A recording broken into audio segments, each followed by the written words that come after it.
Fala galerinha, tudo certo? Bem-vindos a Reflexões em Jogo e hoje vamos ao resumão de geografia sobre o mundo bipolar. Mas o que seria o mundo bipolar? Vamos falar a respeito?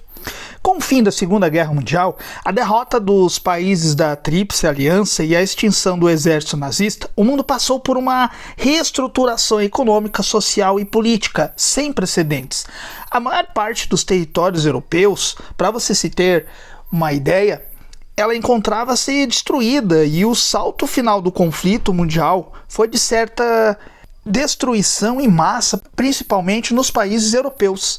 Mesmo vitoriosos, países como França e Inglaterra estiveram diretamente envolvidos nos conflitos armados contra os alemães e precisaram se reconstruir, motivo pelo qual diminuíram sua atuação de intervencionismo externo. E aí a grande questão que se destaca muito no mundo bipolar é o capitalismo e o socialismo. No capitalismo, um dos grandes países que se destaca é os Estados Unidos, por não fazer parte da Europa, não entrou em um conflito no seu espaço territorial, e do outro nós temos a União Soviética. E compreender a bipolaridade é essencial para analisar as relações internacionais no mundo de hoje e as influências que ainda perduram durante esse processo, pois os conflitos e alianças atuais têm raízes nas disputas entre o capitalismo e socialismo durante o século XX. E como vemos hoje, a rivalidade entre potências continua a moldar a política global. A análise do processo dessa bipolaridade oferece insights como as dinâmicas atuais, incluindo as tensões entre Estados Unidos, a Rússia e o impacto da China no mundo global. Como também vemos aí transformações nesse processo global do mundo, onde podemos encontrar alianças entre países, destacando aqui também que eu gostaria de colocar a Coreia do Norte dentro desse processo de implicações de política atual. E dentro do capitalismo, nesse mundo bipolar, eu quero trazer aqui uma grande relação que é os Estados Unidos, que emergiram como uma principal potência capitalista após a Segunda Guerra Mundial, expandindo suas influências econômica e política no cenário global. O sistema capitalista americano enfatiza a liberdade do mercado, resultando em inovações tecnológicas e a alta competitividade. Uma grande questão aqui também são todas as influências culturais que os Estados Unidos têm sobre o mundo.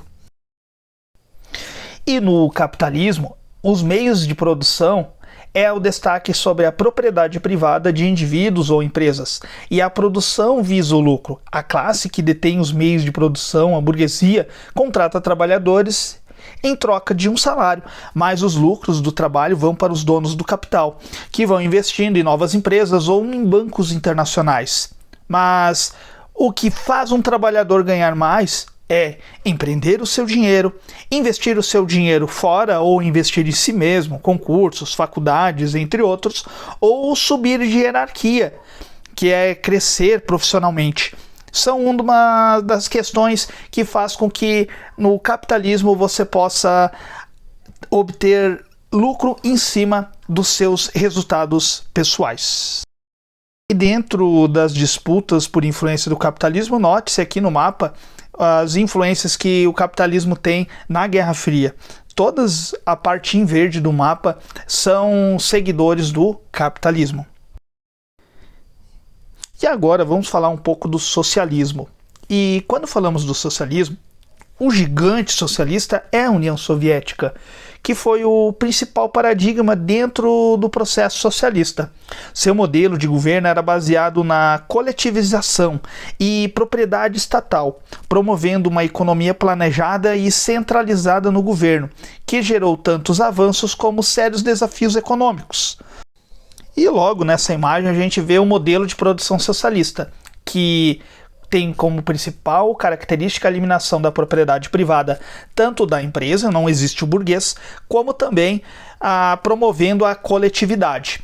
A ideia central é que os meios de produção devem ser de propriedade comum e administrados pelo próprio Estado, visando a propriedade compartilhada e o bem-estar social.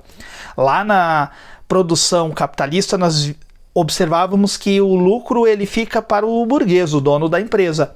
E aqui a gente vê que a empresa sendo do governo, o lucro é dividido com os seus próprios trabalhadores, os seus próprios colaboradores. E dentro das disputas por influência do socialismo, se destacou na disputa ideológica global. A União Soviética buscou expandir sua influência através de apoio a regimes socialistas em países como Cuba e diversas nações da África e América Latina, mediante uma política externa agressiva. E qual foram as consequências dentro desse desenvolvimento da Guerra Fria? O que se destaca principalmente é a guerra tecnológica. Durante essa Guerra Fria, a competição entre Estados Unidos e União Soviética levou a inovações tecnológicas, incluindo a corrida espacial e a criação de armas nucleares, que, na minha opinião, isso não é algo tão positivo, né? A tecnologia militar e a exploração espacial transformaram não apenas as forças armadas, mas também impactaram a vida civil, promovendo avanços em comunicações e computação. O pós-Guerra Fria trouxe uma vitória principalmente ao capitalismo, destacando os Estados Unidos, que estabeleceu uma nova ordem mundial dominada por ideais capitalistas e mais democráticos. O colapso da União Soviética em 1991 redefiniu as relações internacionais, promovendo a globalização e a ascensão de novas potências. Os princípios liberais passaram a guiar as economias globais. E ao mesmo tempo que tudo se torna globalizado, crises políticas ocorrem também, pois a nova ordem mundial não escapou de crises políticas, como as guerras civis e os conflitos no Oriente Médio, que são impasses até hoje.